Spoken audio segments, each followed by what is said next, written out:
नमस्कार, प्रणाम। और अभी आप देख रहे हैं कभी चुनावी सभा ज़ोर शोर से चल रहा है। हालांकि हमारे बिहार में 7वें चरण पर चुनाव हो रहा है और सारे नेताओं का ज़ोर शोर से प्रचार प्रसार हो रहा है।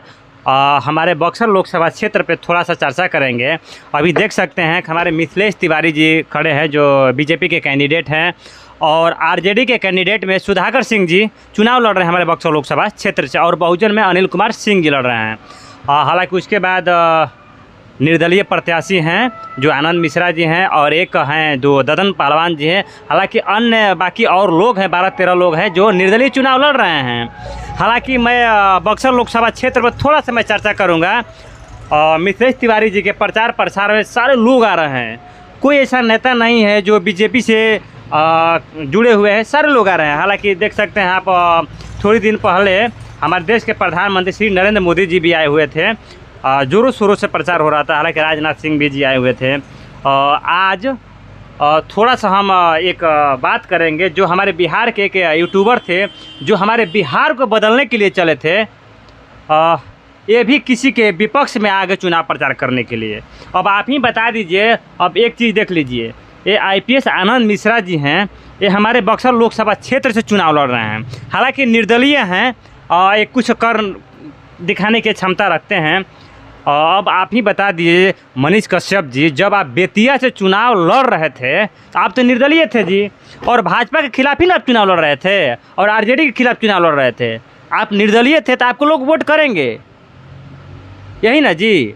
जब कोई हमारे बक्सर लोकसभा क्षेत्र में अगर कोई विपक्ष में खड़ा होता है, आप उनके विपक्ष में प्रचार करने के लिए आ जा रहे हैं। क्या चीज़ मतलब चाह रहे हैं? आप खड़े हुए तो अच्छी बात है, और कोई दूसरा खड़ा हो तो बेकार चीज़ है।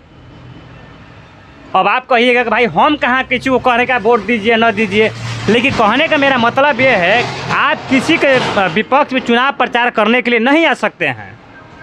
क्यों भाई मांगिएगा वोट? भाई ज़रा बताइए। हम लोग भी, जो हमारे वर्क टीम थी, ये लोग भी भाजपा को चुनाव करने के लिए तैयार थी, और आपको आने के वजह से अब भाजपा में चुनाव नहीं करेंगे। मेरा वादा है, मेरा गारंटी है।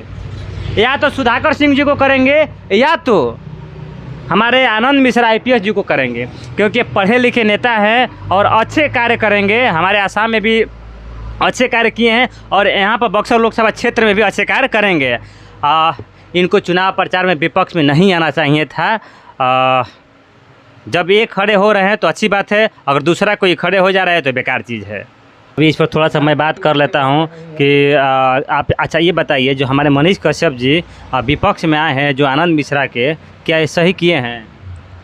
देखिए, ये सही तो नहीं किए हैं, नहीं आना चाहिए था, लेकिन अब आ भी गए हैं तो इसमें कर क्या सकते हैं। जनता किसी का नहीं है, जनता किसी का है।